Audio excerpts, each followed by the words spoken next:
Today's recipe is an absolute classic, one that seafood lovers absolutely rave about. What is that, Ma? King prawn balls. King prawn balls. King prawn balls, aka woodlice of the sea balls. That doesn't sound right, doesn't roll right, does Yeah, well, you know what we mean. Creepy creature balls. Anyway, we'll get over the recipe. If you like this kind of content and you want to see our channel grow, make sure to press subscribe, hit the like button. It actually helps loads. Creators don't say that for no reason whatsoever. And comment, because if you've got any questions, we actually read them and we reply ourselves. Yeah, we answer every question. So it's worth asking questions. Yes, if you want to know anything, even not even cooking, just ask. That's what we're here for. Okay, that's weird, but yeah. And it actually works, because there's a guy who keeps going around saying he doesn't like Chinese food, and I asked him why he keeps saying it. He goes, so the algorithm doesn't show it to him, so we keep popping up a lot. Some people should not be taught how to use the internet. So we have obviously king prawns. We've got quite big ones, and if you're interested in the industry size, what are these, Ma? This one is 18-20. Which means you get about 18 to 20 per every kilo. So yes, these are 18-20s if you're interested in the size, so they're quite substantial. You can get your prawns pre-prepared, but if you're buying them whole, you need to head them, shell them, and devein them, so take off that sand track that is on its back. Now we are doing this differently from how we do it in our new cookbook. That is the more classical takeaway version you're gonna get. We're doing what Mum likes to do when she makes them in our takeaways, which isn't, I wouldn't say the most refined, but it's just how Mum likes to do it. Yeah, that's right. Because remember, takeaways is designed to be fast food, not refined Michelin star food. But it's still amazingly tasty. Yeah, otherwise no one would buy it. Soaked. We're seasoning this quite well because this is the only layer that we're really going to season. MSG, white pepper. Just a small amount. You don't want this to be overpowering. You just want there to be a hint. Garlic powder. And quite a bit, because you want this to really sing through. Most takeaways will not be adding that, and you can tell the difference. If you make this at home with the garlic powder, you'll be like, oh, that's great. Yeah, thanks, Ma. Now we're just going to mix this up. Sometimes if we're making these for ourselves, we might add a little bit of 13 spice, a tiny amount, just to give it that extra je ne sais quoi. Oh yeah, I've spent some time in France doing a talk on food, which was quite nice. I'll link some footage here. It's on stage talking about the perception of Chinese food and how MSG hasn't helped with making Chinese food seem like it's not worth eating or that it's poor quality, when in fact that's just people not understanding the science behind it. Anyway, that's what they should look like. Just leave it to one side to marinate about 10 to 20 minutes. That's all you need. Okay, so now we're going to be making the batter mix, the wet batter mix. Good takeaways are going to be using Green Dragon, and we have not been paid for this video because we're not ambassadors of the Green Dragon flour. We're just ambassadors of Green Dragon Thai fragrant rice. So the only reason paid promotion is tagged here is because we talk about our own cookbook. This is what good takeaways are using. And if you ever read the comments where we've used this in the past, you can see that there is a massive difference. Lots of people can tell there's a difference. And in a real life takeaway situation, we never measure. Unfortunately, which is difficult for you guys at home. I'll be giving rough measurements for this in the listing, in the description. We just use our eyeball. But we eyeball it. Yeah. So we've got about 15 large king prawns. I have to figure out, okay, I've got a rough idea of how much that is, because we'll add and then take away to this when we need to. And then we're going to have warm water or lukewarm water, slightly hotter than lukewarm. The reason why we add that to this is that we don't have to do what a lot of chefs call fermenting the flour, where they put the cold water in and then let the flour sit. When you use the warm water, it hydrates the flour molecules much, much better and quicker, so you don't have to let it sit. Also just adding a little bit of bicarb, and that is sheerly just for extra crispiness. There's already lots of rising agents going on in there. Now mixing that bicarb in, and then goes the lukewarm water. You're gonna stir at the same time. Doesn't matter if there's lumps, does it, Ma?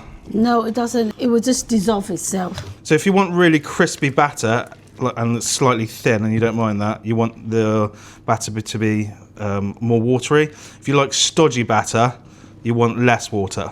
Maybe a bit more. Yeah. You can see there. That's the consistency you're looking for.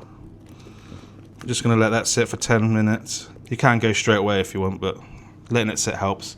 Before we move on, someone out there is going to comment, why don't you salt the batter? I always do.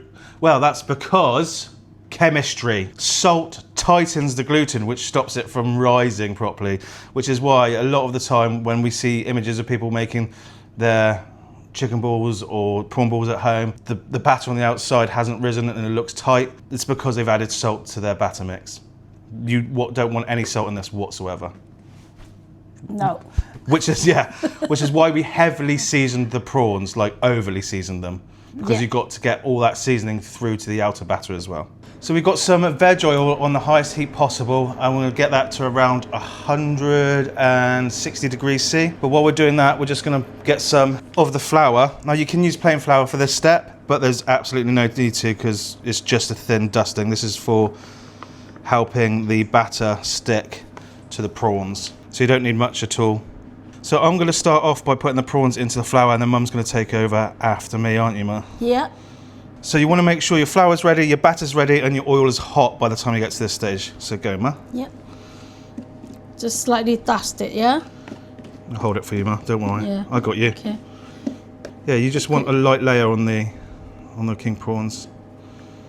You don't need any extra binding agent because they the salt help the liquid come out of them a little bit, so they've got like a. So they've already had like a layer of a liquid on them. Yeah, when you do that, make sure your hand is all free from this sticking the flour mix, okay? Yeah. Yeah, if you don't do that, it sticks to your fingers really, really a lot. Okay, so here we have our oil. It's around 160. I'm going to double fry these. So the first fry is just to make sure they're cooked. The second fry is for crispiness. So here we go. Right. Get your prawns in there.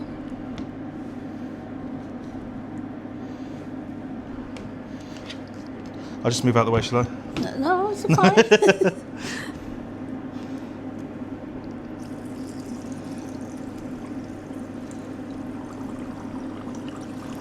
So what are you doing here, Ma? You need to tell people. Oh yeah, you just drop it down to fry it, okay?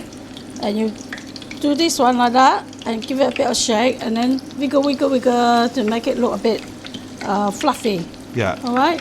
Go. Wiggle, wiggle, wiggle and go. If the fat's not hot enough, these will also be really oily, so you definitely want it over 160. Any lower and these are going to go like grease balls. Wiggle, wiggle.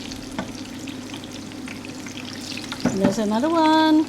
So if you're not like Mum and don't have a spare hand, you'll stop adding them now, but if you've got a spare hand, that spare hand will turn these over to make sure they don't stick burn together. and stick together, one by one. Obviously they'll brown different rates. So all we're doing for this one is making sure they're fully cooked on the inside, but not too overcooked, and the batter on the outside is browning. These are very nearly ready. Yep. You see, when the brown one, you pick up the brown one first, okay? Yeah. See, I hate prawns, but that smell is amazing. It's looking good. Looking very good. Looking forward for that. I know you are. The oldest has been in for about 3 minutes. The youngest, youngest. The earliest, has been in there for about a minute. So I'm going to start taking the older ones out. And you know the older ones because they'll just be slightly browner than the others.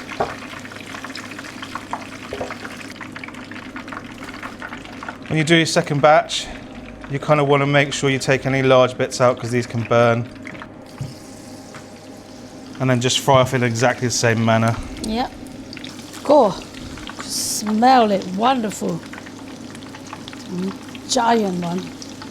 We're reheating this oil to about 180 degrees C, so it's hot, which it is now. And then we're going to fry these off, and we've let them sit for about 5 minutes.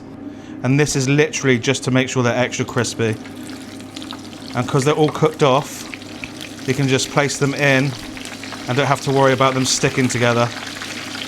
Can you hear that sizzling noise? That's what you want.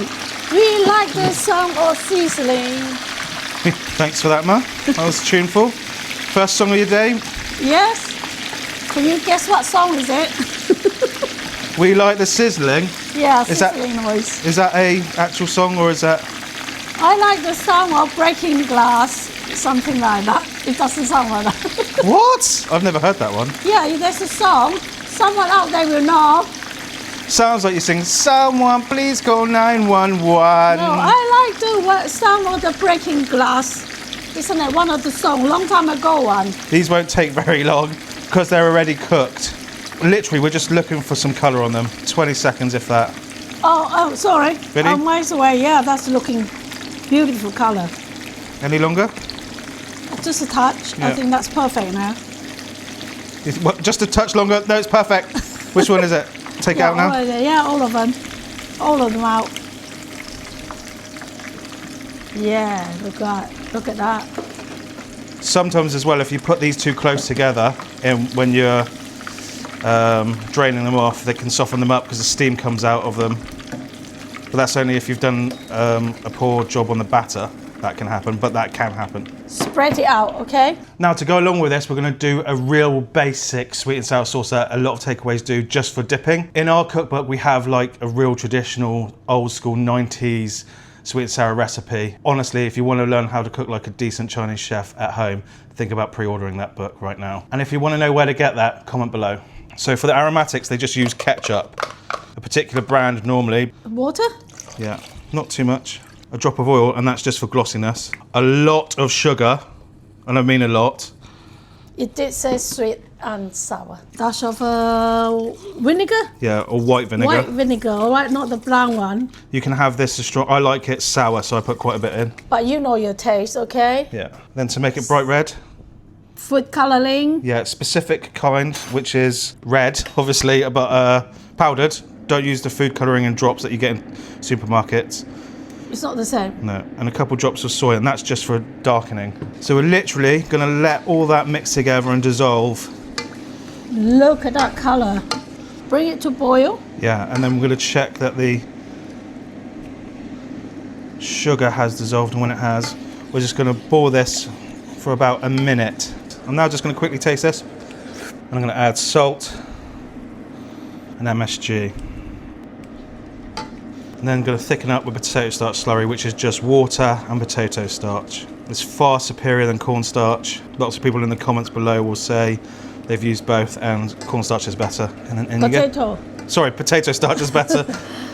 And then we're just going to add it bit by bit, stirring at the same time so you don't cause lumps until it's the thickness you want. There's not how thick you should be, just your preference. Yeah, that's good for me. So we're just going to dish these up into a fancy bowl. Can you hear that crispiness? Yes. And these have been sat for 3 or 4 minutes. Right, so here they are. I'm trying to pick this up on the mic. Crispy. Mum, do you want to do the honours? Yes, I will. Hear that? Sorry for the chewing noise.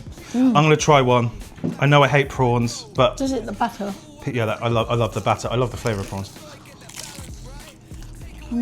The flavour is awesome. But The prawns are perfectly cooked, crispiness, and there's yes, it's crispy. Look at that. It's beautiful. they can't see that one, Mum. They can see my one. Crispy, and the prawns is perfect. You guys got to try that. Right, I'm going to give this a go. I'm going to bite the prawn. Yeah. Well, Look at that taste. do you want my prawn? See, I love the flavour of the prawn. It's just the texture. Amazing. What was brilliant about that sweet and sour sauce is how hot it was and how it burnt my entire tongue. The sweet and sour sauce is just combination of it. It just wonderfully. It marinate together. Marry it together. Perfect combination. It's not the best sweet and sour, but it do. But it do, like I'm a geezer. Sorry for actual geezers out there. You guys are legends. That's it, nice and simple. Thumbs up. Remember, Not just one. remember the green dragon flour actually makes a massive difference. Yeah. Green Dragon. We're not paid for this one, okay, Green Dragon? If you're very generous, you know what to do. I'm gonna have some more of these. Also, maybe think about subscribing to our recipe vault where you get videos early, full written recipe and method for our videos. And there's like an extra thing that I do now, which is called first person cooking, where it's just me, but I show you the process of cooking an entire dish.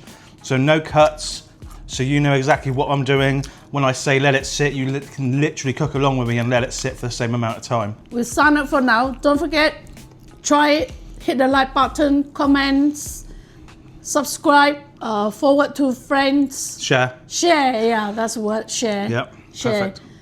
Happy cooking, happy eating. Bye.